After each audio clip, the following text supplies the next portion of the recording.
അതേസമയം മറ്റൊരു സ്ഥലത്ത് ശിവ മഹാദേവനോട് പ്രാർത്ഥനയും വഴിപാടുകളും പൂർത്തിയാക്കുകയായിരുന്നു.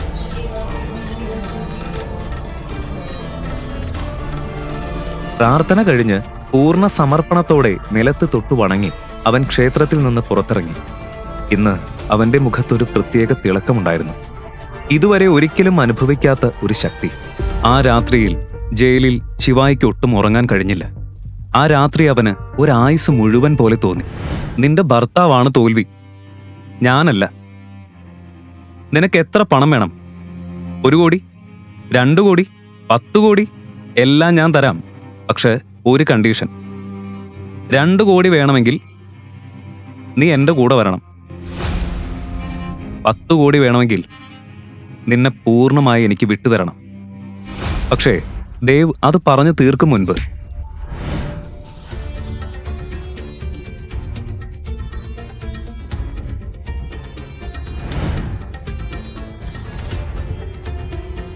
You all R mad. അവനെ പുറത്തേക്ക് വിട്.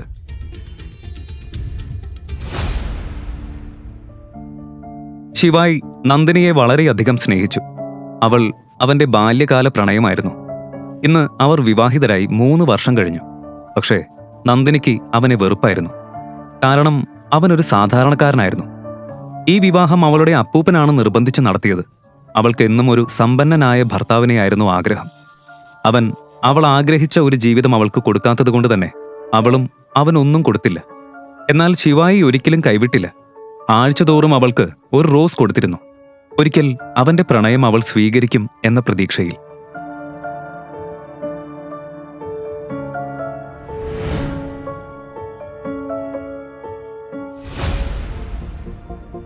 Hi Nandini. Oh hi Riya. Wow, നീ ഇന്ന് സുന്ദരിയായിട്ടുണ്ടല്ലോ. Thank you. ജ്വല്ലറി ഇടാൻ മറന്നോ? Oh sorry. നിനക്കൊരു ചെരുപ്പ് പോലും വാങ്ങിത്തരാൻ കഴിയാത്ത ഭർത്താവ് ഒരു ജ്വല്ലറി വാങ്ങുന്നത് ഒരു സ്വപ്നമായിരിക്കും അല്ലേ? നോക്ക്, ഇന്നലെ എന്റെ ഭർത്താവ് എനിക്ക് 3 കോടി വില വരുന്ന നെക്ലേസ് വാങ്ങി തന്നു. കൊള്ളാല്ലേ? ഹാ,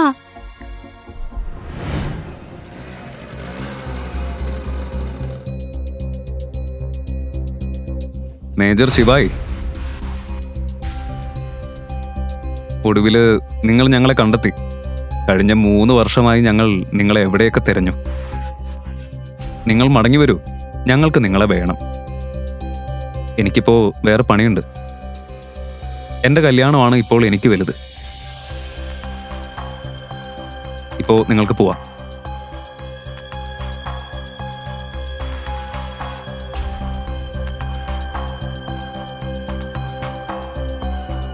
ഇതാരാ വന്നിരിക്കുന്നെന്ന് നോക്കിയേ. നന്ദിനിയുടെ ഭർത്താവ്. എന്തു പറഞ്ഞാലും അവന്റെ രൂപവും ആ കണ്ണുകളുടെ തീവ്രതയും ഒട്ടും കൈകാര്യം ചെയ്യാൻ പറ്റില്ല.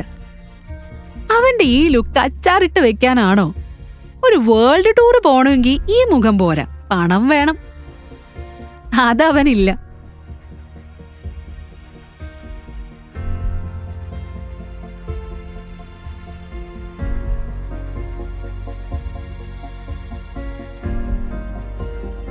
നന്ദിനി,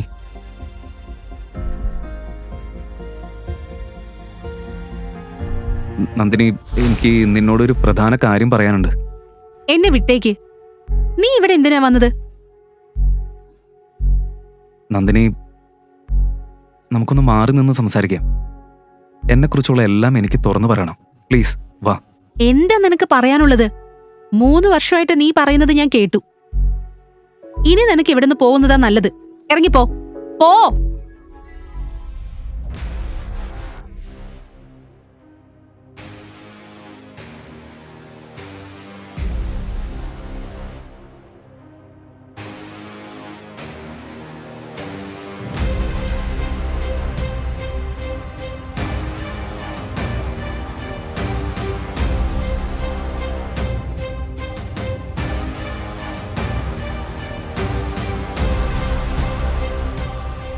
നന്ദിനി,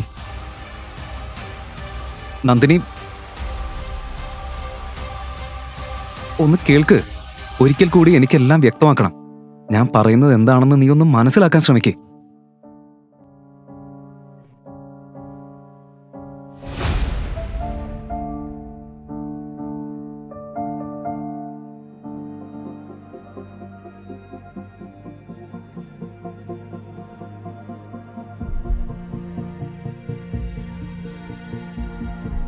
ഇത് കണ്ടോ നീ? നോക്ക്, കണ്ണു തുറന്ന് നോക്ക്. കണ്ടില്ലേ? ഇതാണ് നിന്റെ സ്ഥിതി. ഇവിടെ ഒന്നും പൊയ്ക്കോ. എന്താണിപ്പോ ഇവിടെ പ്രശ്നം? ചിൽ ബേബി, നിന്റെ ഭർത്താവ് ഒന്നിനും കൊള്ളാത്തവനാ. പക്ഷേ ഞാൻ അങ്ങനെയല്ല. പറ, നിനക്ക് എത്ര രൂപയാ വേണ്ടത്? 1 കോടി, 2 കോടി, 10 കോടി എല്ലാം ഞാൻ തരാം. ശരിക്കും നീ സഹായിക്കോ? ഒബ്വിയസ്ലി, ഞാൻ നിന്റെ ഫ്രണ്ടല്ലേ. പക്ഷേ ഒരു കണ്ടീഷനുണ്ട്.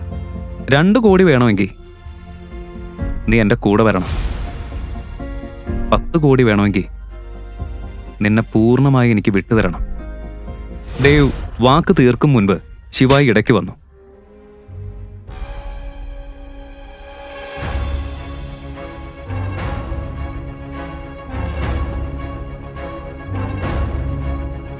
Stupid! നീ എന്താ ചെയ്തത്? ആ പാവം എന്നെ സഹായിക്കാനാ വന്നത്. ഇപ്പൊ തന്നെ അവനോട് പോയിട്ട് മാപ്പ് ചോദിക്കേ. എന്റെ പട്ടി ചോദിക്കും അവനോട് ക്ഷമ. പിന്നെ നീ എന്റെ കൂടെ വാ.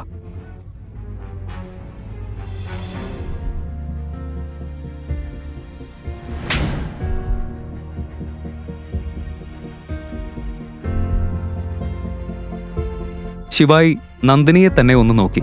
3 വർഷം സ്നേഹിച്ച പെൺകുട്ടി ഇത്ര പെട്ടെന്ന് അവൻ ആരുമല്ലാതായി എന്ന സത്യം അവന് വിശ്വസിക്കാൻ കഴിഞ്ഞില്ല. ഇത് അവന്റെ 12 വയസ്സുകാരി നന്ദിനിയാകുമോ? അത്രയും പാവമായിരുന്ന പെൺകുട്ടി എങ്ങനെ ഇങ്ങനെ സ്വയം വില കുറഞ്ഞവളായി? എന്താ ഇവിടെ പ്രശ്നം? ആരാണ് ശിവായി? ഞാനാ ശിവായി.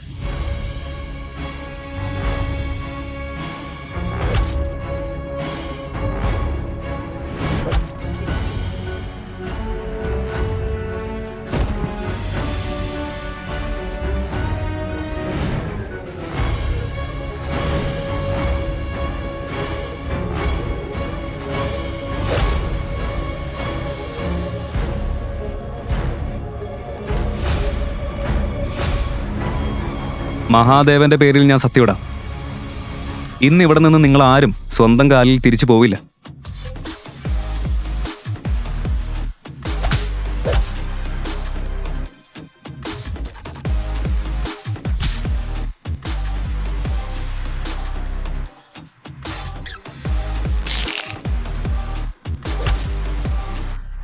ഒറ്റയടിക്ക് ബോഡി ഗാർഡുകളെ തല്ലിയിടുന്നത് കളിയല്ല. അവന് ഭ്രാന്താണെന്ന് എല്ലാവരും വിചാരിച്ചു. 20 സെക്കൻഡിനുള്ളിൽ എല്ലാവരെയും അവൻ നിലത്ത് വീഴ്ത്തി. അവനും കുറച്ച് പരിക്കേറ്റു. പക്ഷേ അവൻ സ്റ്റീലിൽ കുരുത്തവനായിരുന്നു. അപ്പോഴേക്കും ദേവ് വിളിച്ച പോലീസ് അവിടെ എത്തി. നന്ദിനിക്കൊന്നും പറയാനില്ല. അപ്പോഴേക്കും അവർ ശിവായിയെ മുട്ടുകുത്തിച്ചു. അന്ന് അവന്റെ ലോകം തകർന്നിരുന്നു. അവന്റെ ബാല്യകാല പ്രണയം അവന്റെ വിശ്വാസവും അഭിമാനവും പൊടിച്ചു കളഞ്ഞു. അവന്റെ മനസ്സിൽ ഒറ്റ ചോദ്യം മുഴങ്ങിക്കൊണ്ടിരുന്നു: ഇവളെയാണോ ഞാൻ സ്നേഹിച്ചത്? ആദ്യ നോട്ടത്തിൽ തന്നെ അവളുടെ കണ്ണുകളിൽ അവൻ ഉടക്കിയിരുന്നു. വൺ സൈഡ് ലവിന്റെ വിധിയാണോ ഇത്? അവൻ ഇനി എന്ത് ചൂസ് ചെയ്യും? അവനെ തന്നെ ചൂസ് ചെയ്യുമോ, അതോ അവന്റെ ബാല്യകാല പ്രണയം ചൂസ് ചെയ്യുമോ?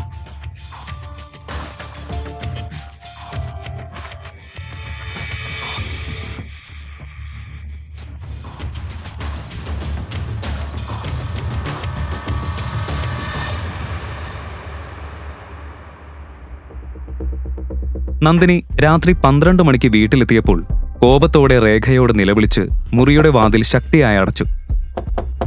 അമ്മേ, വാതിൽ തുറക്ക്. ഞാൻ മുഴുവൻ രാത്രി ഒരു പോള കണ്ണടച്ചിട്ടില്ല. അമ്മ ഇവിടെ കിടന്നുറങ്ങാ? എന്താ മോളെ, രാത്രിയിൽ എന്തിനാ ഇങ്ങനെ കൂവുന്നേ? നീ പാർട്ടിക്ക് പോയില്ലേ? ആരെങ്കിലും പണം തന്ന് സഹായിച്ചോ? സഹായം കുന്തം. എന്റെ ഭർത്താവ് അവിടെ വെച്ച് വലിയ സീനുണ്ടാക്കി. ഇനിയിപ്പോ ആരും എന്നെ സഹായിക്കാൻ വരുമെന്ന് തോന്നുന്നില്ല. എല്ലാവരുടെയും മുഖം കറുത്തിട്ടുണ്ട്. നന്ദിനി ക്ലബിൽ സംഭവിച്ച മുഴുവൻ കാര്യവും അമ്മയോട് പറഞ്ഞു. ഇതെല്ലാം നിന്റെ അപ്പൂപ്പൻ കാരണമാ. അദ്ദേഹം നിന്നെ ശിവായിയോട് നിർബന്ധിച്ച് വിവാഹം കഴിപ്പിച്ചു. ഞാൻ തടഞ്ഞിരുന്നെങ്കിൽ ഇന്ന് ഇതൊന്നും സംഭവിക്കില്ലായിരുന്നു. മതി അമ്മേ, ഇനി എനിക്ക് ശിവായിയോട് ഒരുമിച്ച് കഴിയാനാവില്ല. എനിക്ക് ഡിവോഴ്സ് വേണം. പക്ഷേ മോളെ, എങ്ങനെ ഡിവോഴ്സ് ചെയ്യും? ഓർമ്മയില്ലേ ആ പഴയ കരാറ്? അതിൽ കൃത്യമായിട്ട് എഴുതിയിട്ടുണ്ട്, നീ ശിവായിയെ വിട്ട ബജാജ് കുടുംബത്തിന്റെ പകുതി പ്രോപ്പർട്ടി അവന്റെ പേരിലാകും. അവനാണെങ്കിൽ നമ്മളുടെ പണം മാത്രം നോക്കിയിരിക്കുക. അല്ലമ്മേ, ഇപ്പോഴാണ് ശരിയായ സമയം. എന്താ ഇനി ചെയ്യേണ്ടതെന്ന് എനിക്കറിയാം. അമ്മ എന്നെ വിശ്വസിക്ക്. ഇതും പറഞ്ഞ് നന്ദിനിയുടെ മുഖത്ത് ഗൂഢമായ ചിരി തെളിഞ്ഞു. അവൾ കോപത്തിൽ പുളഞ്ഞു.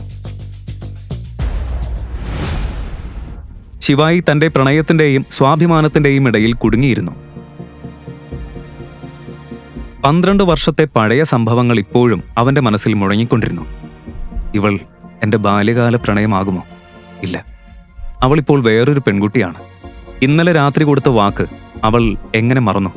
അതെല്ലാം ഓർത്തപ്പോൾ ബാല്യത്തിലെ ആ നിഷ്കളങ്കമായ മുഖവും ആഴമുള്ള കണ്ണുകളും മധുരമായ ശബ്ദവും അവന്റെ മുന്നിൽ തെളിഞ്ഞു.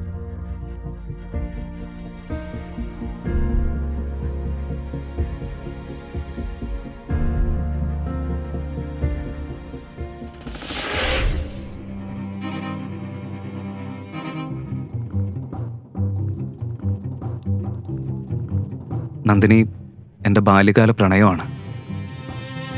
അവളെ എങ്ങനെ എനിക്ക് വിട്ടുകൊടുക്കാൻ പറ്റും? ജീവൻ ശ്വാസം മുട്ടിക്കഴിഞ്ഞാലും അവളില്ലാതെ എനിക്ക് കഴിയില്ല.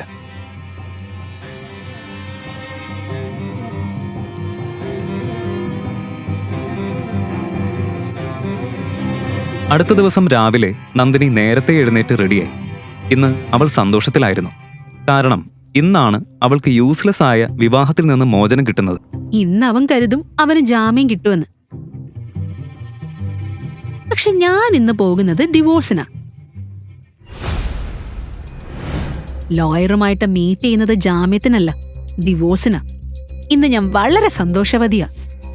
നന്ദിനി താഴേക്ക് വന്നപ്പോൾ അവളുടെ സ്കൂൾ ഫ്രണ്ടായ യാഷ് ചായ കുടിച്ചുകൊണ്ടിരിക്കുന്നതായി കണ്ടു. അവന് അവളെ സ്കൂൾ കാലം മുതൽ ഇഷ്ടമായിരുന്നു. അവളുടെ അമ്മ പറഞ്ഞിട്ട് ഡിവോഴ്സിനെ കുറിച്ച് അറിഞ്ഞു വന്നതായിരുന്നു. അയ്യോ യാഷ് മോനെ, എത്ര കാലമായി കണ്ടിട്ട്. നോക്ക്, നന്ദിനി ഇവിടെയുണ്ട്. ഹായ്. ഹേയ്, ഇപ്പൊ എന്താ ചെയ്യുന്നേ? ഇത്ര വലിയ കാറൊക്കെ വാങ്ങിയല്ലോ. അതെ ആന്റി, എനിക്കിപ്പോ പ്രൊമോഷൻ കിട്ടി. എന്റെ പാക്കേജ് 5 കോടി. അടിപൊളി മോനെ, നീ വളരെ ഉത്തരവാദിത്തമുള്ളവനാ. ഇതാ നമ്മുടെ ശിവായ് വീടിന് തന്നെ അപമാനമാ. സത്യം പറഞ്ഞ ഇന്ന് വരെ നന്ദിനിയും ശിവായിയും ഒരുമിച്ചൊരു കിടക്കയില് പോലും ഉറങ്ങിയിട്ടില്ല. ആണോ? നമുക്ക് പോവാം. പോവാം. അതെ, വൈകിയല്ലേ?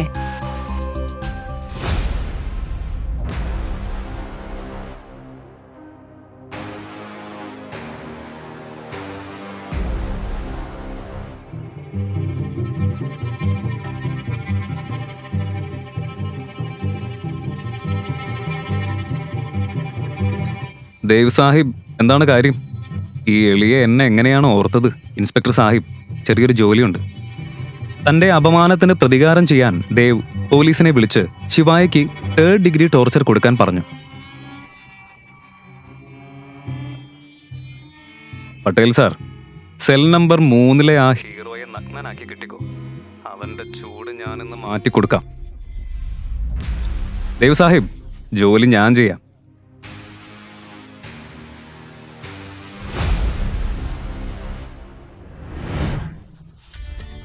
ശിവായിക്ക് ശിവനോട് വലിയ ഭക്തിയുണ്ടായിരുന്നു. ജീവിതത്തിൽ വഴിത്തിരിവ് വന്നാൽ എല്ലായ്പ്പോഴും അവൻ മഹാകാലിനെ വിളിക്കുമായിരുന്നു. ഇന്നും കണ്ണും പൂട്ടി ഓം നമഃശിവായ എന്ന് ജപിച്ച് കോണിലിരിക്കുമ്പോഴാണ് ഒരു കോൺസ്റ്റബിൾ അവന്റെ അടുത്തേക്ക് വന്നത്. മഹാകലിനെ എന്തിന് സംഹാരകൻ എന്ന് വിളിക്കുമെന്നറിയാമോ? അനീതി അതിരുകടക്കുമ്പോൾ അവന്റെ താണ്ഡവം എല്ലാം ഇല്ലാതാക്കി പുതിയത് തുടങ്ങിക്കൊടുക്കും. ഇപ്പോൾ ലോകം മുഴുവൻ ശിവായിയുടെ താണ്ഡവം കാണാനിരിക്കുകയാണ്.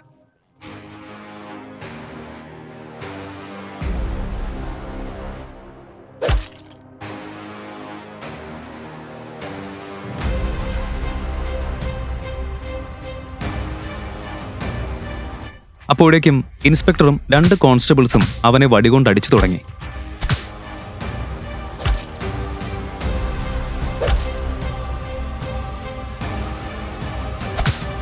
പട്ടേൽ, അവനെ കെട്ടിത്തൂക്ക്. കുറച്ച് മിനിറ്റിനുള്ളിൽ ശിവായിയുടെ കൈകാലുകൾ കെട്ടി സെല്ലിൽ തൂക്കി. ശരീരമൊക്കെ രക്തം വാർന്ന് നനഞ്ഞിരുന്നു.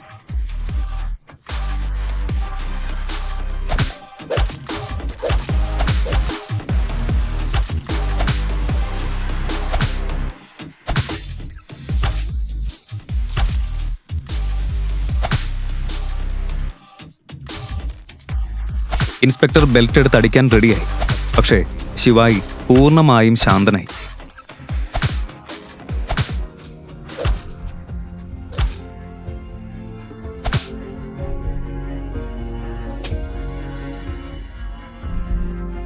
അത് വലിയ പൊട്ടിത്തെറിക്ക് മുൻപുള്ള നിശബ്ദത മാത്രമായിരുന്നു. അപ്പോഴേക്കും പുറത്തേക്ക് ഒരു കാർ വന്നു നിന്നു. അകത്തു നിന്നിറങ്ങിയത് ക്യാപ്റ്റൻ സർതാജ്.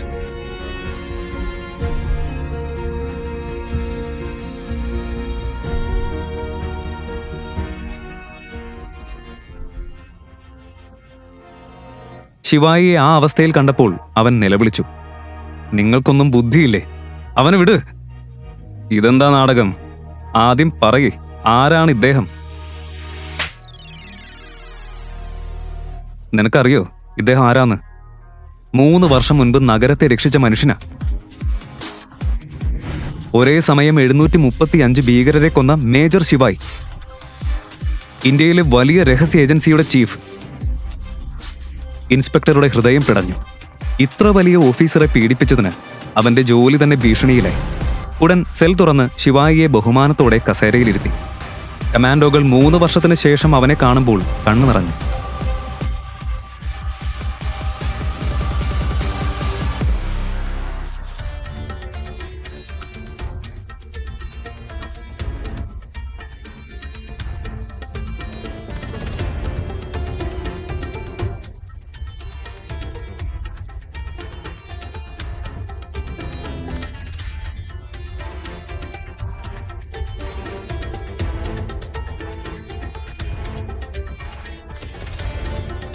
സർ, ഞങ്ങൾ എല്ലായിടത്തും സാറിനെ അന്വേഷിച്ചു.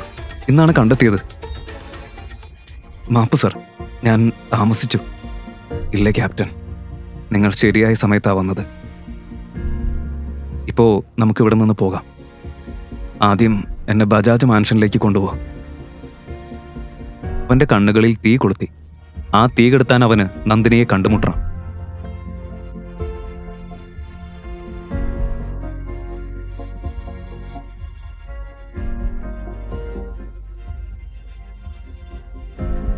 Platoon fall back. Yes, sir.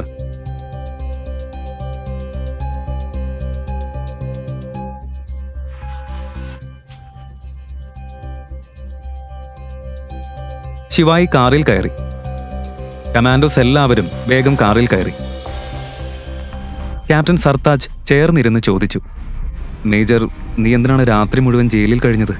ഞങ്ങളെ വിളിക്കായിരുന്നില്ലേ? സർതാജ്, ഞാൻ അവിടെ ഒരു രാത്രി ചെലവഴിച്ചില്ലെങ്കിൽ എന്നെ ഞാൻ എങ്ങനെ സ്വന്തമായി ബഹുമാനിക്കും? പക്ഷേ ഇപ്പൊ എല്ലാം ശരിയായി. ഈ രാത്രി ഞാൻ എന്നും ഓർത്തിരിക്കും. നന്ദിനിയിൽ നിന്ന് അവന് വലിയ പ്രതീക്ഷയൊന്നുമില്ലായിരുന്നു. പക്ഷേ അവളുടെ വാക്കുകൾ ഓർമ്മിക്കുമ്പോൾ അവന്റെ ശരീരം നടുങ്ങി. മേജർ, ഒരു പ്രധാന കാര്യം പറയാനുണ്ടായിരുന്നു. 5 വർഷം മുൻപ് ജമ്മു കാശ്മീരിൽ നടത്തിയ ഉടമ്പടി ഓർമ്മയുണ്ടോ? ആ ആളുകള് അതിപ്പോ തകർത്തു. അവരെപ്പോൾ വേണമെങ്കിലും ആക്രമിക്കും. നിങ്ങൾ ഇപ്പൊ തന്നെ ഞങ്ങളുടെ കൂടെ തിരിച്ചു വരണം.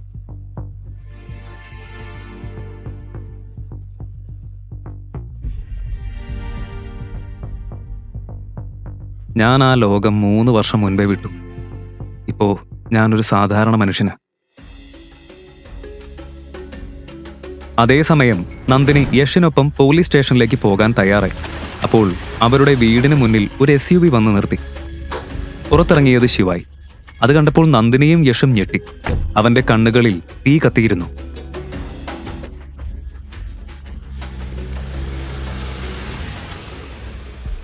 നീ? നന്ദിനി, 12 വർഷം മുൻപ് സെൻട്രൽ സ്ട്രീറ്റിൽ നടന്ന സംഭവം നിനക്ക് ഓർമ്മയില്ലേ? ആ കിഡ്നാപ്പിംഗ്, ആ ബർത്ത്ഡേ, ഒന്നും ഓർമ്മയില്ലേ? നിനക്കെന്താ വട്ടായോ? ജയിലിൽ കിട്ടിയ അടിയില് തലയ്ക്ക് വല്ലതും പറ്റിയോ? നീ ഇവിടെ എങ്ങനെ എത്തി? ആരാ നിന്റെ ജാമ്യം എടുത്തത്? എന്ത്, എങ്ങനെ, എപ്പോൾ? അതിനെക്കുറിച്ചൊന്നും ഇപ്പോൾ നിന്നോട് സംസാരിക്കാൻ ഞാൻ ആഗ്രഹിക്കുന്നില്ല. ജീവിതം എന്നെ വലിയൊരു പാഠം പഠിപ്പിച്ചു. നിന്റെ അപമാനം തന്നെയാണ് എനിക്ക് പാഠം പഠിപ്പിച്ചത്. ഇന്നലെ നീ അങ്ങനെ പറഞ്ഞില്ലായിരുന്നെങ്കിൽ എനിക്കത് മനസ്സിലാവില്ലായിരുന്നു. നിന്റെ ഇന്നത്തെ സ്ഥിതിക്ക് കാരണം നീ തന്നെയാ, ഞാനല്ല. ഞാൻ നിന്നെ പുറത്തു കൊണ്ടുവരാനിരിക്കെ നീ ഇതാ വന്നിരിക്കുന്നു.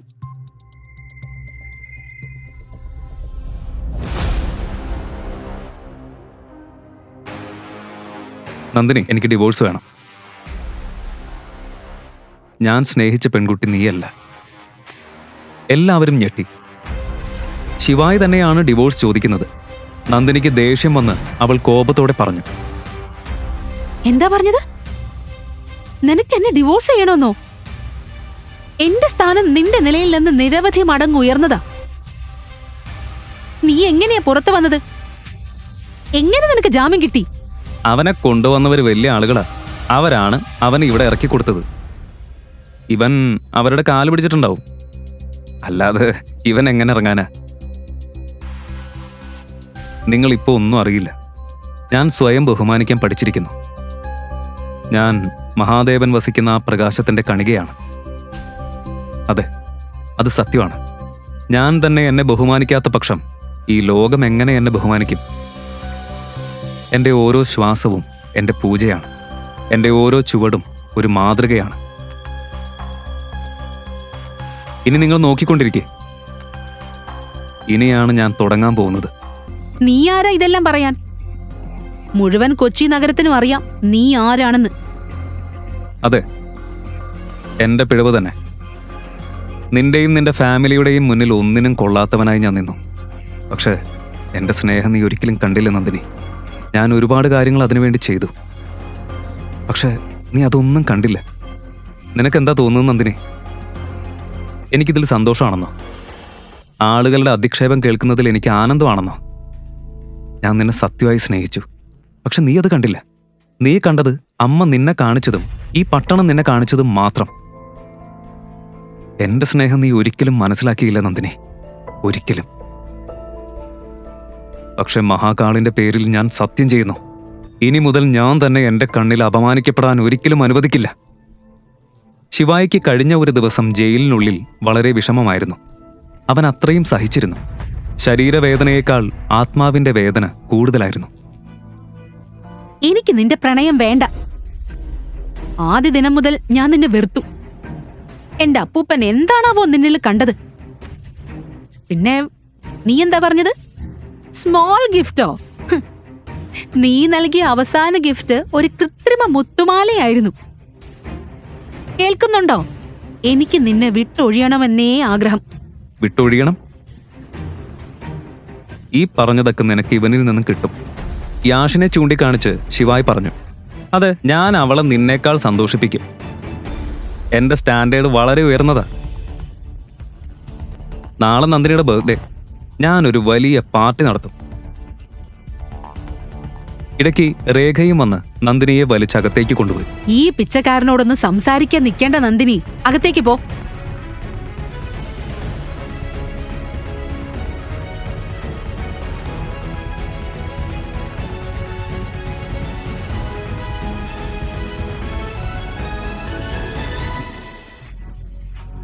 യാഷും ശിവായിയും നേർക്കുനേർ നിന്നു. യാഷ് അല്പം ഭയപ്പെട്ടു. പിന്നെ നന്ദിനിയെ വിളിച്ചു. ശരി നന്ദിനി, ഞാൻ നാളെ വരാം.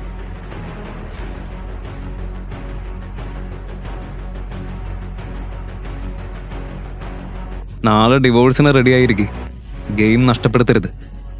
അവൻ അവിടെ നിന്ന് ചിന്തിച്ചു. പണം എന്നതിന് ഇത്ര ശക്തിയുണ്ടോ? അതേത് മനുഷ്യനെയും മാറ്റിയിടുമോ? ഇന്നത്തെ കാലത്ത് ആരും സ്നേഹത്തെക്കുറിച്ച് കരുതുന്നില്ലേ? പക്ഷെ ശിവായി വഴിമാറിപ്പോകുന്ന ആളല്ല. ഈ ചോദ്യങ്ങൾക്ക് അവൻ മറുപടി കണ്ടെത്തും.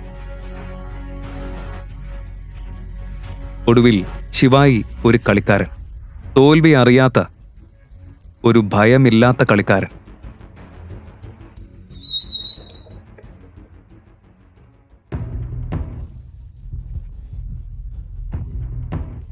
ശിവായി തന്റെ സ്കൂട്ടർ നിർത്തി. ഡിക്കിയിൽ നിന്ന് ഒരു റൂബിക്സ് ക്യൂബ് എടുത്ത് കളിച്ചു തുടങ്ങി.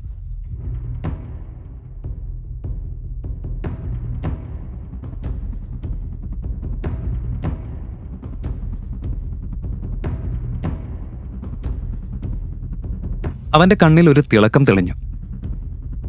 അവൻ ഒരു വഴി കണ്ടെടുത്തു. ഫോൺ എടുത്തു. ഒരു കമ്പനിയിലേക്ക് വിളിച്ചു. അത് ലോകത്തിലെ ഏറ്റവും വലിയ കമ്പനികളിലൊന്നായ ഇൻഡസ് ഗ്രൂപ്പായിരുന്നു.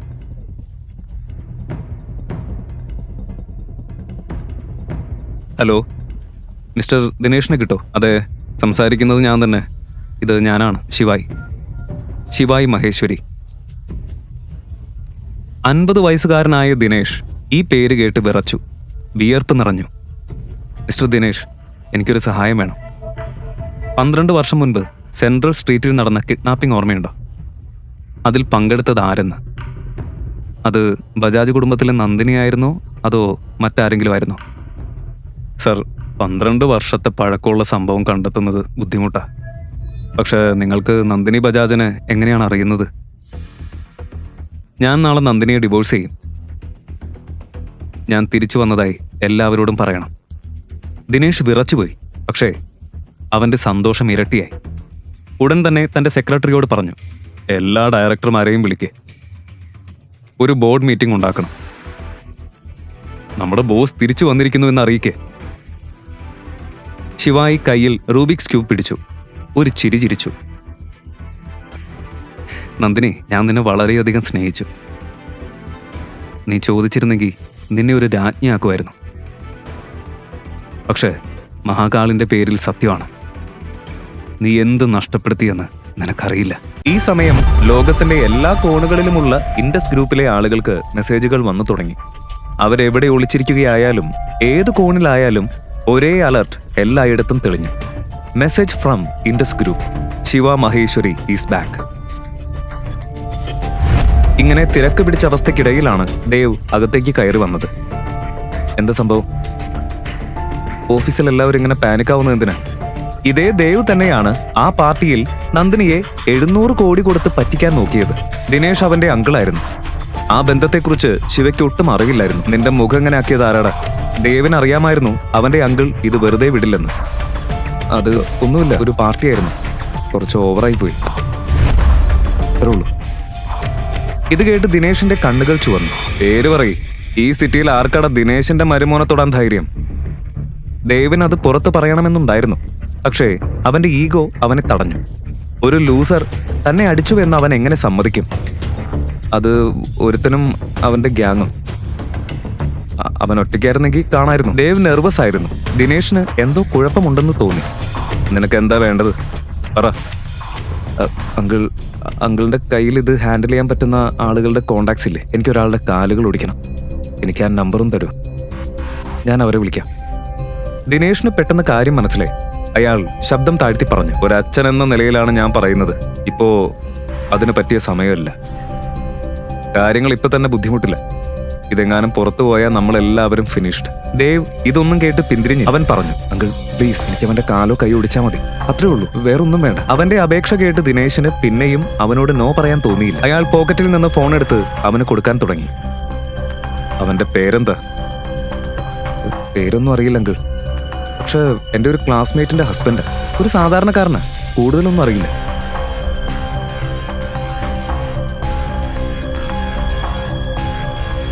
അവസാനമായി ഒരു കാര്യം കൂടി പറയാം. എന്തെങ്കിലും പ്രശ്നമുണ്ടായാൽ പിന്നെ ഞാൻ ഒന്നിനും കൂടെ നിൽക്കില്ല. റിമെമ്പർ, വേണ്ടാത്ത വല്ല പണിക്ക് നിന്നാ പിന്നെ നിനക്ക് ഇങ്ങനെ ഒരു അങ്കിൾ ഇല്ല. ദേവ് എല്ലാം മനസ്സിലായതുപോലെ തലയാട്ടി അഭിനയിച്ചു. പിന്നെ മുറിയിൽ നിന്നും പുറത്തേക്ക് പോയി. പിന്നെ ഞാനിപ്പോ അവന്റെ കാല് തല്ലിടിക്കാൻ പോവല്ലേ, എനിക്ക് വേണ്ടത് അവന്റെ ശവമാണ്. ഈ ചിന്തയോടെ ദേവ് ദിനേഷിന്റെ ഫോണിൽ നിന്ന് ഒരു നമ്പർ എടുത്ത് ഡയൽ ചെയ്തു. ഹലോ, ഒരു കൊട്ടേഷനുണ്ട്. എനിക്കൊരുത്തന്റെ ശവം വേണം, പകരം 20 ലക്ഷം രൂപ നിങ്ങൾക്ക് തരാം. കോൾ കട്ട് ചെയ്തു. എടാ ശിവ, നീ പോലീസിന് രക്ഷപ്പെട്ടു, ഹെഡ് ഷോട്ടിൽ നിന്ന് നീ എങ്ങനെ രക്ഷപ്പെടും? താൻ ആരോടാണ് ഏറ്റുമുട്ടുന്നതെന്ന് ദേവിന് അറിയില്ലായിരുന്നു. സ്വന്തം പ്രവൃത്തികളെക്കുറിച്ച് യാതൊരു ബോധവുമില്ലാതെ അവൻ ചിരിച്ചുകൊണ്ട് അവിടെ നിന്ന് പോയി. അതേസമയം അങ്ങ് അകലെ ഗ്വാളിയാർ പാലസിൽ ഒരു കാർ ഇൻഡോറിലേക്ക് യാത്ര പോകുവാനുള്ള സജ്ജീകരണത്തിലായിരുന്നു. കൊട്ടാരത്തിന്റെ മാനേജർ രാജാവിനോട് വന്ന് പറഞ്ഞു, സർ, നാളത്തെ യാത്രയുടെ ഒരുക്കങ്ങളൊക്കെ പൂർത്തിയായി. രാവിലെ കൃത്യം 9 മണിക്ക് നമ്മൾ ഇൻഡോർ എത്തും. ആദ്യമായി അദ്ദേഹത്തിന്റെ കണ്ണുകളിലെ നീർത്തിളക്കം കണ്ട് മാനേജർ ചോദിച്ചു, സർ, എന്തുപറ്റി? എന്തെങ്കിലും പ്രശ്നമുണ്ടോ? സാറിന്റെ കണ്ണ് നിറഞ്ഞിട്ടുണ്ടല്ലോ. സങ്കടമൊന്നും അല്ലടോ. ശിവയുടെ കാര്യം അറിഞ്ഞപ്പോ മുതല് എന്റെ ഈ സന്തോഷ കണ്ണുനീർ നിൽക്കുന്നില്ല. ഇത്രയും വർഷമായി ഈ നിമിഷത്തിനായി കാത്തിരിക്കായിരുന്നു ഞാൻ. അവനെ കണ്ടിട്ട് 3 വർഷം കഴിഞ്ഞു. ഇനി നാളെ വീണ്ടും അവനെ കാണാൻ എനിക്ക് ഭാഗ്യമുണ്ടാവും. മഹാദേവന്റെ കൃപ. ശംഭോ മഹാദേവ. അതേസമയം ഇൻഡോറിലെ ജയനഗറിൽ ഒരു പഞ്ചനക്ഷത്ര ഹോട്ടലിൽ ശിവ ചെക്ക് ഇൻ ചെയ്തു. മുറിയിലെത്തി അവൻ കട്ടിലിൽ വെറുതെ ഇരുന്നു. ഈ സമയം ശിവയുടെ മനസ്സിലൂടെ ഒരുപാട് ചോദ്യങ്ങൾ കടന്നു പോകുന്നുണ്ടായിരുന്നു.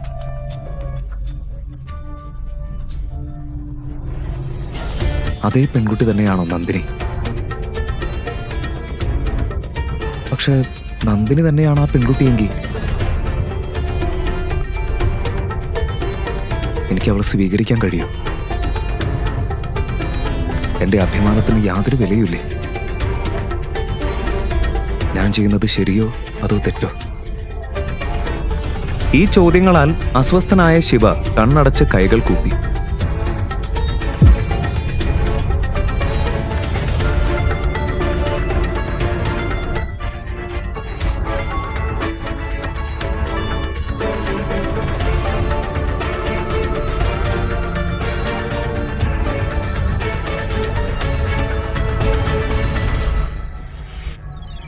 മഹാദേവ,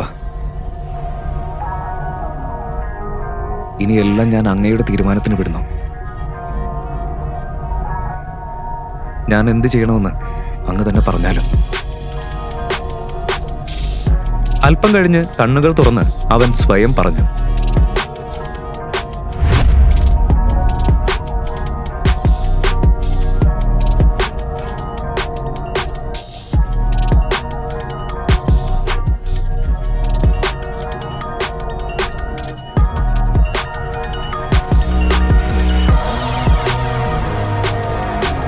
ഇനി നാളെ നമുക്ക് കോടതിയിൽ കാണാം നന്ദിനി ബജാജ്. അടുത്ത ദിവസം രാവിലെ നന്ദിനിയും യാഷും ഫാമിലി കോർട്ടിലേക്ക് പോകാൻ തയ്യാറായി നിന്നു. പക്ഷേ ശിവയെ അവിടെ എവിടെയും കാണാനില്ല. അവനെ തിരഞ്ഞ് രേഖ പൂർണ്ണമായി കൺട്രോൾ വിട്ടുപോയ അവസ്ഥയിലായിരുന്നു. ആ ലൂസർ ശിവ എവിടെ പോയെന്ന് എനിക്ക് ഒരു ഐഡിയ ഇല്ല. ഡിവോഴ്സിന് അവൻ സമ്മതം മൂളിയതല്ലേ, എന്നിട്ടിപ്പോ പറയാതെ എവിടേക്കാ ഓടിപ്പോയത്? വിട്ടേക്ക് മോം, അവൻ ഇവിടെ ഇല്ലെങ്കിൽ കോർട്ടിൽ വരും. പിന്നെ എങ്ങനെയായാലും ഇന്നാ ഡിവോഴ്സ് എനിക്ക് കിട്ടും. So you don't worry. പോകാം. അതേസമയം മറ്റൊരു സ്ഥലത്ത് ശിവ മഹാദേവനോട് പ്രാർത്ഥനയും വഴിപാടുകളും പൂർത്തിയാക്കുകയായിരുന്നു.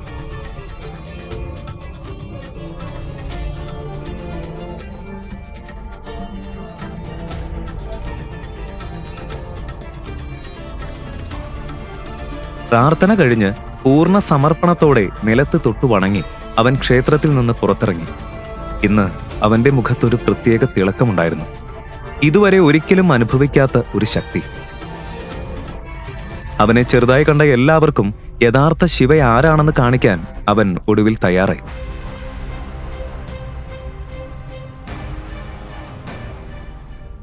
അതേസമയം ബജാജ് ഫാമിലിയും യാഷും ഫാമിലി കോർട്ടിലെത്തി ശിവയെ കാത്തിരിക്കുകയായിരുന്നു.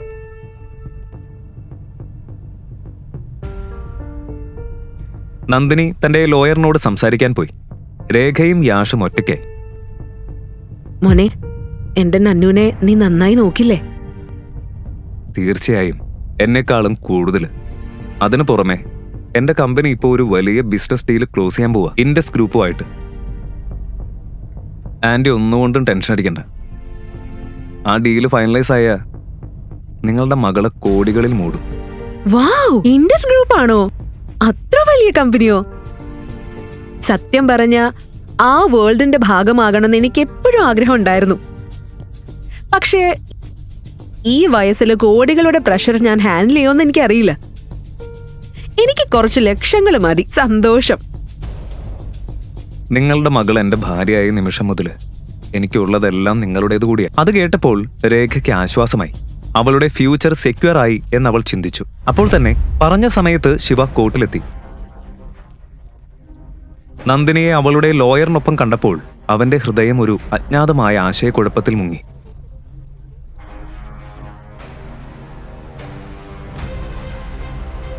നന്ദിനി, അവസാനമായിട്ട് ഒരിക്കൽ കൂടി ഞാൻ ചോദിക്കാം, 12 വർഷം മുൻപ് നടന്നത് നിനക്ക് ശരിക്കും ഓർമ്മയില്ലേ? 12 വർഷം ഈ സെയിം പഴയ കഥ കേട്ട് എന്റെ ചെവി തിന്നല്ലേ?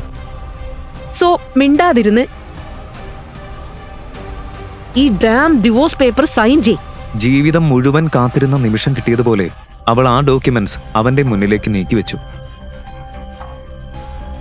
Come on, do it.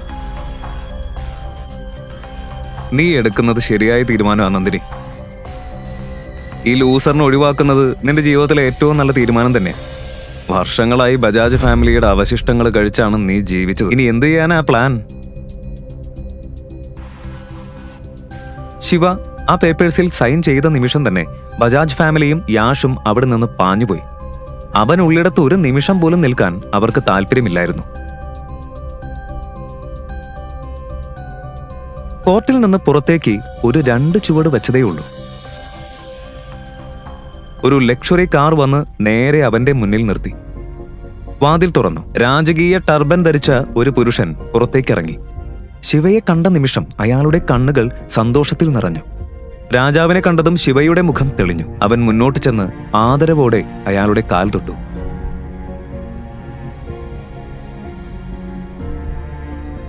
കൊട്ടാരം നിന്നെ കാത്തിരിക്കായിരുന്നു മകനെ.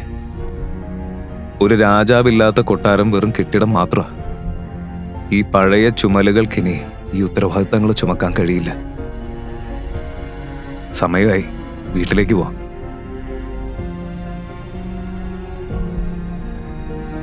ശിവ തന്റെ പഴയ ജീവിതത്തിലേക്ക് മടങ്ങാൻ തയ്യാറായിരുന്നു. പക്ഷെ അവന്റെ മനസ്സിൽ ഒരു തീരാത്ത പസിൽ ഇപ്പോഴും കറങ്ങിക്കൊണ്ടിരുന്നു. അപ്പോൾ അവന്റെ ഫോൺ റിംഗ് ചെയ്തു. ഇൻഡസ് ഗ്രൂപ്പിലെ ദിനേശ് ആയിരുന്നു വിളിച്ചത്. സംസാരിക്കുമ്പോൾ തന്നെ ശിവയുടെ മുഖഭാവം മാറി. അവൻ അയാൾ പറയുന്നത് ശ്രദ്ധിച്ചു കേട്ടു. കോൾ കട്ട് ചെയ്ത് അവൻ ഡ്രൈവറിനോട് പറഞ്ഞു, ഇൻഡസ് ടവറിലേക്ക് വിട്, ഇപ്പൊ തന്നെ. രാജാവിന് ആ ബ്ലൈൻഡ് ഫെയ്ത്തും ഒബ്സഷനും ഇഷ്ടമായില്ല. പക്ഷെ ശിവ സംസാരിച്ചാൽ അവിടെ തർക്കത്തിനുള്ള ഇടമൊന്നും ഉണ്ടാകില്ല. കഴിഞ്ഞ ദിവസം വൈകുന്നേരം നഗരത്തിന്റെ നടുവിലെ ഒരു സീക്രട്ട് ക്ലബിന്റെ അടിയിൽ ഒളിപ്പിച്ചിട്ടുള്ള ബേസ്മെന്റിൽ എല്ലാത്തരം ഇല്ലീഗൽ ഡീൽസും നടക്കുന്ന ഒരു സ്ഥലത്ത് ഒരു ഹൈ സ്റ്റേക്സ് മീറ്റിംഗ് നടക്കുകയായിരുന്നു. ഹോൾ മുഴുവൻ അസാസിൻസ്, ഷാർപ്പ് ഷൂട്ടേഴ്സ്, അണ്ടർവേൾഡിലെ പുതിയ റിക്രൂട്ട്സ് എന്നിവരെ കൊണ്ട് നിറഞ്ഞിരുന്നു. ഇന്നു മുതൽ നിങ്ങൾ ജോലി ചെയ്യുന്നത് ഈ സൈഡിലായാലും വെസ്റ്റ് സൈഡിലായാലും നിങ്ങൾ എല്ലാവരും ഓർത്തു വെക്കേണ്ട ഒരേ ഒരു പേര് മാത്രമേ ഉള്ളൂ, മേജർ ശിവായ്. മേജർ വീണ്ടും ഗെയിമിലേക്ക് തിരിച്ചു വരാൻ തീരുമാനിച്ചിരിക്കുന്നു. അതിനാൽ നമ്മുടെ ചെറിയ പിണക്കങ്ങളെല്ലാം ഇവിടെ അവസാനിപ്പിക്കണം. അദ്ദേഹത്തെ സ്വാഗതം ചെയ്യാൻ സമയമായി. മേജർ നമുക്കെല്ലാവർക്കും വേണ്ടി ചെയ്തത് ഒരിക്കലും മറക്കരുത്. ആ മുറി മുഴുവൻ ആവേശം പടർന്നു. എല്ലാവരും മേശകളിൽ കൈകൊണ്ടടിച്ച് പൂർണ്ണ പിന്തുണ അറിയിച്ചു. പക്ഷേ പിന്നിൽ ദാഗയും തേജയും എന്ന 2 പുതിയ കില്ലേഴ്സ് ഒന്നും മനസ്സിലാകാതെ പരസ്പരം നോക്കി നിന്നു. ആരായാള്? ഇവരാരെക്കുറിച്ചാ പറയുന്നത്? നീ ആ പേര് ഇതിനു മുന്നേ കേട്ടിട്ടുണ്ടോ? ഒരു ക്ലൂ പോലും ഇല്ല. നോക്ക്, ഹെഡ്ഷോട്ട് അവിടെ നിൽക്കുന്നു, പോയി ചോദിക്കാം. ഹെഡ്ഷോട്ട് ഈ ബിസിനസ്സിൽ പഴയ ആളായതുകൊണ്ട് ഉത്തരം അയാൾക്ക് അറിയാമായിരിക്കും എന്നായിരുന്നു അവരുടെ വിശ്വാസം. ഏയ് ഹെഡ്ഷോട്ട്, ഞങ്ങളെക്കാൾ വളരെ മുൻപ് നിങ്ങൾ ഈ മേഖലയിലുള്ള ആളല്ലേ? ഈ മേജർ ശിവായ് ആരാണെന്ന് നിങ്ങൾക്കറിയോ? ദൈവമേ, ഈ പാർട്ടി ഇപ്പം നടക്കുന്നില്ലായിരുന്നെങ്കിൽ നിങ്ങളുടെ 2 പേരെയും ജീവനോടെ മണ്ണടക്കുമായിരുന്നു. നിങ്ങൾക്ക് എത്ര ധൈര്യം ഉണ്ടായിട്ടാ ഇത് ചോദിച്ചേ? 5 വർഷം മുൻപേ എന്താ നടന്നതെന്ന് അറിയില്ലേ? അതാണ് ഞങ്ങൾക്ക് അറിയേണ്ടത്. 5 വർഷം മുൻപ് ഒരു പൂർണ്ണ സൈക്കോ അണ്ടർവേൾഡിനെ കീറി മുറിച്ചു. അവൻ ആളുകളെ കൊല്ലും, തൂക്കും, ജീവനോടെ കത്തിക്കും. അവൻ ഒരേ ഒരു ലക്ഷ്യം മാത്രമേ ഉണ്ടായിരുന്നുള്ളൂ, ഇന്ത്യൻ അണ്ടർവേൾഡിന്റെ ഓരോ കോണും റൂൾ ചെയ്യണം. പക്ഷെ ഒരു പഴമൊഴി ഉണ്ടല്ലോ, ഓരോ വില്ലനും അവനെ താഴെ ഇറക്കാൻ ഒരു ഹീറോ വേണം. നമ്മുടെ കഥയിൽ ആ ഹീറോ ഒരാളാണ്, മേജർ ശിവ. മേജർ എത്തിയ നിമിഷം അദ്ദേഹം ആ മനുഷ്യനെ പൂർണ്ണമായി തകർത്തു. ഒരു രാത്രി കൊണ്ട് തന്നെ അവന്റെ എംപയർ മുഴുവൻ പൊളിച്ചു. ഇന്നും എനിക്ക് ഓർമ്മയുണ്ട് അദ്ദേഹത്തിന്റെ കഴുത്തിലിരുന്ന ആ രുദ്രാക്ഷമാല. പിന്നെന്ത് സംഭവിച്ചു? അദ്ദേഹം എല്ലാവരെയും പൊടി പോലെ പറത്തി. ഞാൻ എൻ്റെ സ്വന്തം കണ്ണുകളുകൊണ്ട് കണ്ടതാ. 735 പ്രൊഫഷണൽ കില്ലേഴ്സിനെ അദ്ദേഹം ഒറ്റ ആയുധം പോലും ഉപയോഗിക്കാതെ വീഴ്ത്തി. അന്ന് ഞാൻ തെറ്റായ ഒരു കൂട്ടത്തിലായിരുന്നു. നിരപരാധികളെ കൊല്ലുന്ന ഒരു പിശാച്. മേജർ എന്നത്ര ക്രൂരമായി അടിച്ചു. ഈ മുഖത്ത് ഈ മാറാത്ത പാട് അദ്ദേഹം തന്നതാ. ആ അടി തന്നെയാണ് എന്നെ മാറ്റിയത്. ഞാൻ വിശ്വാസിയായി. അവൻ മഹാദേവന്റെ തന്നെ ഒരു അവതാരം പോലെ. നമ്മളെപ്പോലുള്ള അഴുക്കുകൾക്കും അവൻ കരുണ കാണിച്ചു. ഈ പാട് അവനെ ഓർമ്മിപ്പിക്കുന്ന ഒരു അടയാളമാണ്. ദാഗയും തേജയും വാക്കുകളില്ലാതെ നിന്നു. അങ്ങനെ ഒരു മനുഷ്യൻ സത്യത്തിൽ ഉണ്ടായിരുന്നു എന്നത് അവർക്ക് വിശ്വസിക്കാൻ പറ്റിയില്ല. സീരിയസ്ലി, ഒരു കള്ളക്കഥ പറഞ്ഞാൽ ഞങ്ങൾ വിശ്വസിക്കുമെന്ന് കരുതിയോ? നിങ്ങൾ അവൻ ഒരിക്കലെങ്കിലും കണ്ടിട്ടുണ്ടോ? അല്ലെങ്കിൽ നേരിട്ട് കണ്ടുമുട്ടിയിട്ടുണ്ടോ? ആ കറുത്ത രാത്രിയിൽ ഒരൊറ്റ സിംഹം മുഴുവൻ ഹൈന കൂട്ടത്തെ നേരിട്ടു. മനസ്സിലായോ? ഒക്കെ ഓടുന്ന്. ഓ ബോസ്,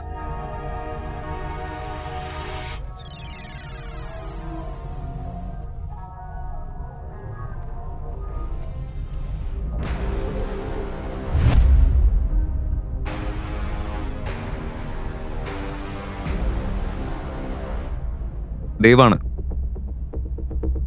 ദിനേഷിന്റെ നെഫ്യൂ. സത്യമായിട്ട് പറയാം യങ് ബോസ്, നിങ്ങളുടെ ശബ്ദം കേൾക്കുമ്പോൾ അങ്കിളിനെ പോലെ തന്നെ തോന്നുന്നു. പറയ്, എന്താ വേണ്ടത്? എനിക്ക് ഒരാളെ തട്ടണം, ഒരു എൻകൗണ്ടർ. സോറി ബോസ്, ഇപ്പോൾ ഞാൻ കോൺട്രാക്ട്സ് ഒന്നും എടുക്കാറില്ല. 5 ലക്ഷം തന്നാലോ? ഇത് പണത്തിന്റെ കാര്യമല്ല, ടൈമിംഗ് ശരിയല്ല. ഇപ്പൊ ഫോളോ ചെയ്യേണ്ട ചില റൂൾസ് ഉണ്ട്. 10 ലക്ഷം ആക്കിയാലോ?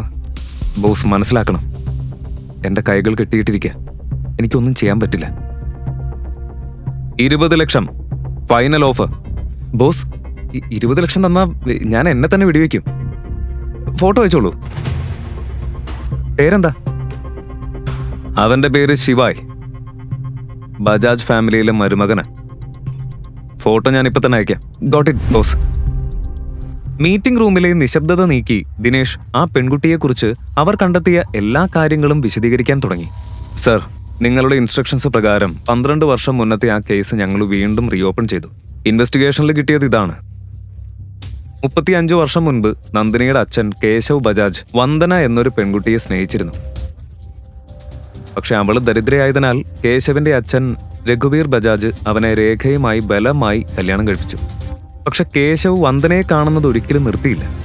ഇതുവരെ ഈ ഫാമിലി ഇത് പൂർണ്ണമായി സീക്രട്ടായിട്ട് തന്നെയാണ് സൂക്ഷിച്ചത്. ദേ നോക്ക്, ഇത് ആ 2 പെൺമക്കളുടെയും ബർത്ത് സർട്ടിഫിക്കറ്റ്സ് ആണ്. ഇത് മറ്റേ മകളുടെ ഫോട്ടോ ആണ്. ഒന്നിനു പിന്നാലെ ഒന്നായി ദിനേഷ് തെളിവുകളെല്ലാം പുറത്തെടുത്തു. അന്ധമായ വിശ്വാസവും പ്രണയവും എത്ര അപകടകരമാണെന്ന് ശിവയ്ക്കൊടുവിൽ മനസ്സിലായി. ആ മുത്തച്ഛന്റെ മാനിപ്പുലേഷൻ തന്നെയാണ് ശിവയുടെ ജീവിതം മുഴുവൻ തകർത്തത്. 12 വർഷം മുൻപ് അവൻ കണ്ട പെൺകുട്ടി നന്ദിനി തന്നെയാണെന്ന് വിശ്വസിപ്പിച്ച് അവനെ വളരെ കൃത്യമായി കബളിപ്പിച്ചിരിക്കുന്നു അയാൾ. മറുവശത്ത് അതേസമയം നന്ദിനിക്ക് മനസ്സിന് ഒരു സമാധാനവുമില്ലായിരുന്നു.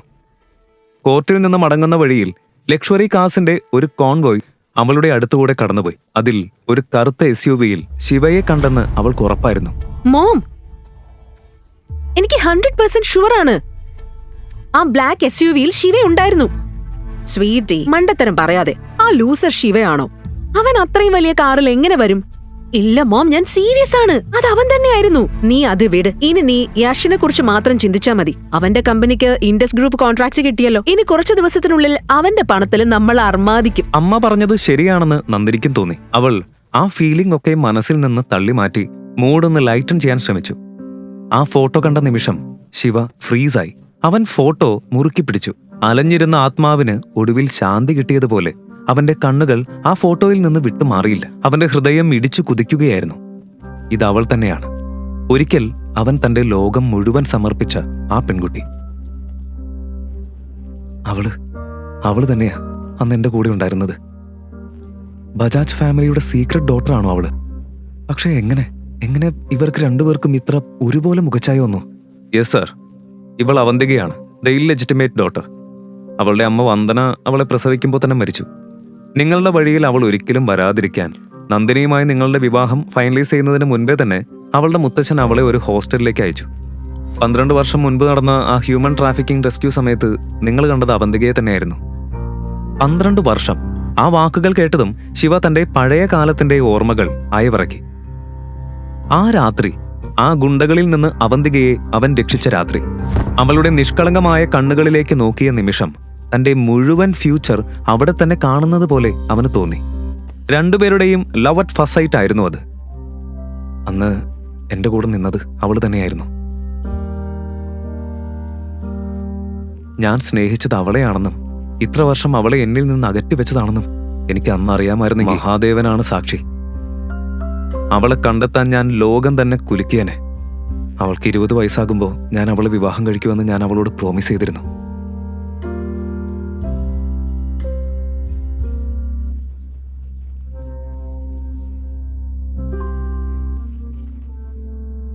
നിനക്ക് 20 വയസ്സാവുമ്പോൾ ഞാൻ തിരിച്ചു വരും. ഞാൻ പ്രോമിസ് ചെയ്യുന്നു, ഞാൻ നിന്നെ കല്യാണം കഴിക്കും. പക്ഷേ എനിക്കെന്റെ വാക്ക് പാലിക്കാൻ പറ്റിയില്ല. ഇന്ന് നീ എന്റെ ജീവൻ രക്ഷിച്ചു. ഇനി മുതൽ മഹാദേവനോട് ഞാൻ ഓരോ ദിവസവും പ്രാർത്ഥിക്കും, എത്രയും വേഗം നിന്നെ എന്റെ അടുത്തേക്ക് തിരിച്ചു കൊണ്ടുവരാൻ.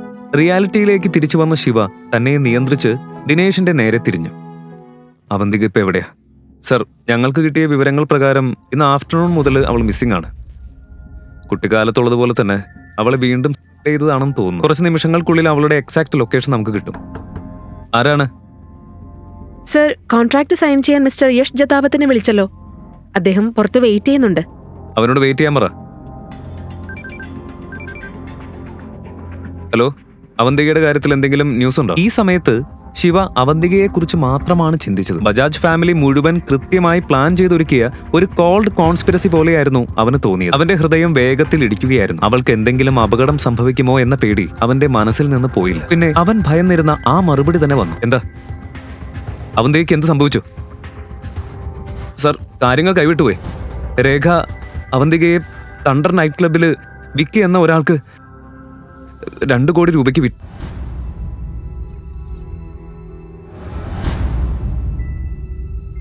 വിറ്റോ? ശിവയ്ക്ക് ആ പേരറിയാം. വിക്കി ഏറ്റവും താഴ്ന്നതിൽ താഴ്ന്ന ഒരു മനുഷ്യൻ. പണം കൊണ്ടും പവർ കൊണ്ടും സ്ത്രീകളെ ഒരു വസ്തുവെന്നതുപോലെ വാങ്ങുന്ന തലതെറിച്ചവൻ. ആ സ്ത്രീകളുടെ നിസ്സഹായതയിൽ അവൻ രസിക്കും. വെറും കാമത്തിന്റെ ഇരയായി മാത്രം അവരെ കാണും.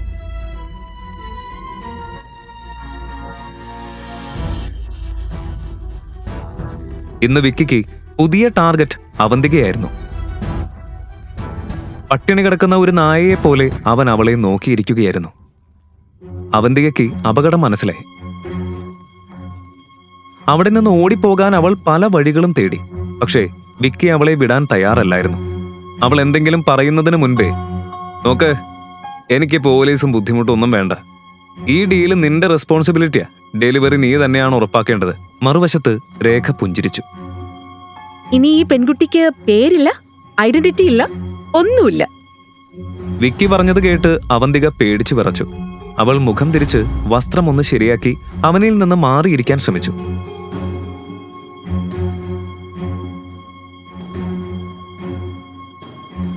അവന്തിക, നീ അവിടെ എന്താ ഇങ്ങനെ ദൂരെ പോയിരിക്കുന്നത്? ഇവിടെ വാ, എന്റെ അടുത്ത് വന്നിരിക്കേ. നമുക്ക് ഡീൽ സൈൻ ചെയ്യാം. അവന്തികയുടെ ശരീരത്തിലൂടെ ഒരു തണുപ്പ് ഓടി. വിക്കിയുടെ ഇന്റൻഷൻസ് ഇപ്പോൾ പൂർണ്ണമായി ക്ലിയർ ആയിരുന്നു. അവൾ വീണ്ടും ഒരു അപകടത്തിൽ കുടുങ്ങിയിരുന്നു. പെട്ടെന്ന് അവളുടെ ബാല്യകാല ഓർമ്മകളെല്ലാം കുത്തനെ തിരിച്ചു വന്നു. രേഖ അവളെ അടിച്ചു പീഡിപ്പിച്ചിരുന്ന ദിവസങ്ങൾ, വീട്ടുവേലക്കാരിയെ പോലെ ഉപയോഗിച്ചിരുന്നത്. നന്ദിനേക്കാൾ അവൾ സ്മാർട്ടായതിനാൽ രേഖ അവളെ കോളേജ് പൂർത്തിയാക്കാൻ പോലും അനുവദിച്ചില്ല. നന്ദിനേക്കാൾ അവൾ സുന്ദരിയായിരുന്നു. അതുകൊണ്ട് നന്ദിനിക്കും അവളോട് അസൂയയായിരുന്നു. അവൾ എന്തെങ്കിലും പൊട്ടിച്ചിട്ട് കുറ്റം അവന്തികയുടെ തലയിലിടുമായിരുന്നു. അപമാനവും വേദനയും നിറഞ്ഞ ദിവസങ്ങൾ. 12 വർഷം മുൻപുണ്ടായിരുന്ന ആ ബാലൻ ഒരു നാൾ തിരിച്ചു വന്ന് അവളെ അവിടെ നിന്ന് കൊണ്ടുപോകുമെന്ന ഒരേ ഒരു പ്രതീക്ഷ കൊണ്ടാണ് അവന്തിക ജീവിച്ചത്. എനിക്കിപ്പോ തന്നെ തണ്ടർ നൈറ്റ് ക്ലബിലേക്ക് പോണം. കാർ റെഡിയാക്ക്, ഫാസ്റ്റ്. ഒരു കാര്യം കൂടി, ഇന്ന് നമ്മൾ സംസാരിച്ച കാര്യം ഒരു വാക്ക് പോലും പുറത്തു പോകരുത്. അവന്തികയെ തിരിച്ചു കിട്ടും വരെ ഞാൻ ആരാണെന്ന് ആരും അറിയരുത്. അവന്തികയെ വിക്കിക്ക് വിട്ടു എന്ന് കേട്ടതും ശിവയുടെ രക്തം ആളിക്കത്തി. അവന്റെ കണ്ണുകൾ അഗ്നിപർവ്വതം പോലെ കത്തുകയായിരുന്നു. ലോകം തന്നെ കത്തിക്കാൻ തയ്യാറായതുപോലെ. നീയോ? നീ ഇവിടെ എന്ത് ചെയ്യാ? Oh, let me guess, security guard job അന്വേഷിക്കാണോ? ഇവിടെയുള്ള ഗാർഡ്സ് പോലും വെൽ ക്വാളിഫൈഡ് ആണ്. പക്ഷെ നീ വിഷമിക്കണ്ട, നാളെ എന്റെ ഓഫീസിലേക്ക് വാ. നിന്നെ പ്യൂണായിട്ട് എടുക്കാം. മാസം 5000. ഡീൽ? ഏയ്, നീ എന്നെ ഇങ്ങനെ നോക്കി പേടിപ്പിക്കാമെന്ന് കരുതുന്നുണ്ടോ? ഞാൻ ആരാന്ന് നിനക്കറിയോ? ഇൻഡസ് ഗ്രൂപ്പുമായിട്ട് ഒരു മാസീവ് ഡീൽ സൈൻ ചെയ്യാൻ പോവുകയാണ് ഞാൻ. നമ്മുടെ കമ്പനീസ് കൊളാബറേറ്റ് ചെയ്യുന്ന നിമിഷം ഞാനൊരു മൾട്ടി മില്യണയർ ആവും. ഇങ്ങനെ. പക്ഷെ നീയോ? നീ എന്നും ഒരു സാധാരണക്കാരനായിരിക്കും. ലൂസർ. പിന്നെ അവളുടെ പേരെന്തായിരുന്നു? നന്ദിനി. അവള് പോലും നിന്നെ ഒഴിവാക്കിയെന്നാണല്ലോ കേട്ടത്. നിന്റെ കച്ചറ സംസാരം കേൾക്കാൻ എനിക്ക് സമയമില്ല. മാറി നിൽക്ക്. ഡാ കാലതീനി, എന്നെ ഇഗ്നോർ ചെയ്യാണോ നീ? കോൺട്രാക്ട് സൈൻ ആയാ മതി, നിന്നെ നിന്റെ യഥാർത്ഥ സ്ഥലത്ത് ചേരിയിൽ ഞാൻ എത്തിക്കും.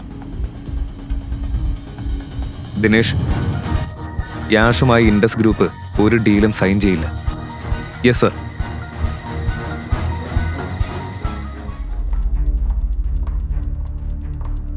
എക്സ്ക്യൂസ് മീ, മിസ്റ്റർ ദിനേഷ് ഇപ്പോൾ ഫ്രീ ആണോ? ഞാൻ കോൺട്രാക്ട് സൈൻ ചെയ്യാൻ റെഡിയാണ്. മിസ്റ്റർ ദിനേശ് ഓർഡർ ഇട്ടിട്ടുണ്ട്. നിങ്ങളുമായുള്ള കോൺട്രാക്ട് ക്യാൻസൽ ചെയ്തിരിക്കുന്നു. എന്ത്? ഇതെന്താ ഇങ്ങനെ? എല്ലാം ഓൾറെഡി ഡിസ്കസ് ചെയ്തതല്ലേ? എന്റെ എല്ലാം ഞാൻ ഇതിൽ ഇൻവെസ്റ്റ് ചെയ്തിട്ടുണ്ട്. ഈ ഡീല് പോയാൽ ഞാൻ തകരും, ഞാൻ റോഡിലാകും. സോറി സർ, എനിക്കൊന്നും ചെയ്യാൻ പറ്റില്ല. ഇത് മാനേജ്മെന്റിന്റെ ഡിസിഷനാണ്. നമ്മുടെ ഓർഗനൈസേഷനിലുള്ള ഒരു വളരെ പവർഫുൾ ആയ വ്യക്തിയെ നിങ്ങൾ ഒഫൻഡ് ചെയ്തിട്ടുണ്ട്. അദ്ദേഹമാണ് ഡീൽ ചെയ്തത്. ഇപ്പോ പ്ലീസ് ഇമ്മീഡിയറ്റ്ലി ഇവിടെ നിന്ന് പോകൂ, അല്ലെങ്കിൽ സെക്യൂരിറ്റി നിങ്ങളെ പുറത്തേക്ക് എസ്കോർട്ട് ചെയ്യും. Get out.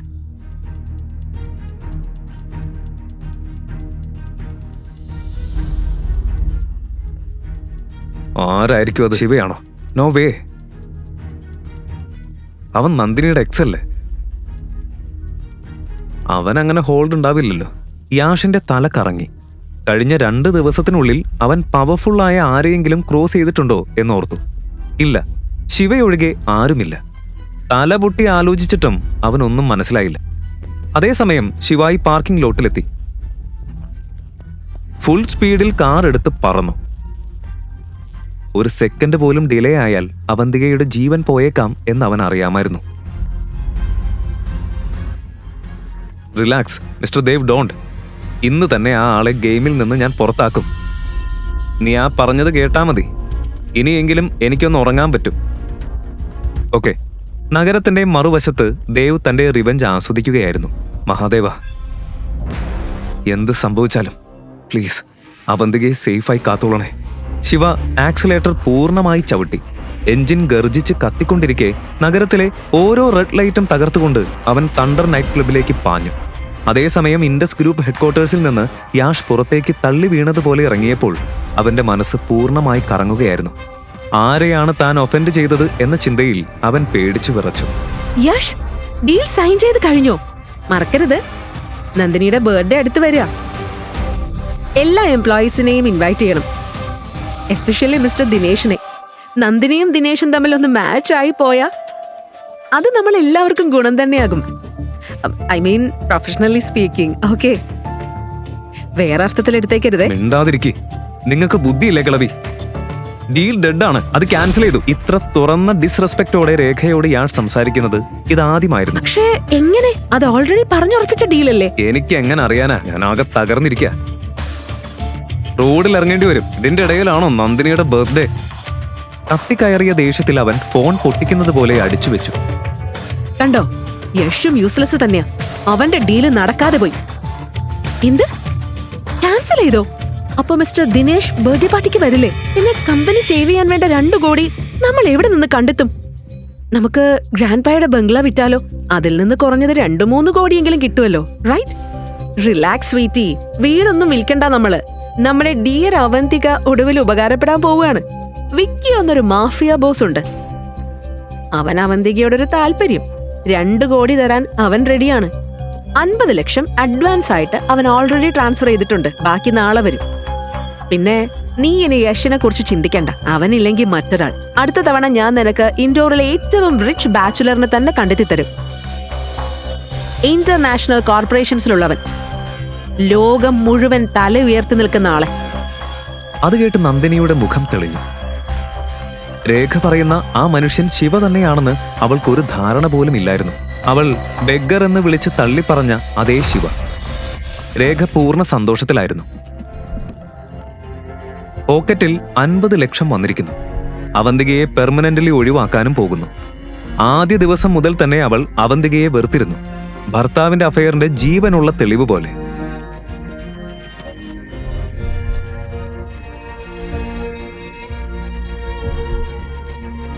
വർഷങ്ങളായി അവളെ ഇല്ലാതാക്കാൻ അവൾ ശ്രമിച്ചു.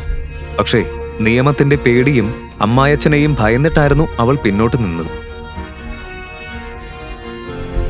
ഇപ്പോൾ കമ്പനി സേവ് ചെയ്യണമെന്ന മറവിൽ അവൾക്കൊടുവിൽ അവസരം കിട്ടി.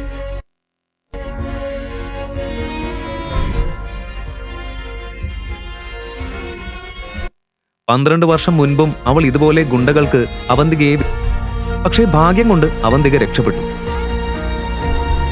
ഈ തവണ രേഖയ്ക്ക് ഉറപ്പായിരുന്നു അവളുടെ പ്ലാൻ വിജയിക്കുമെന്ന്.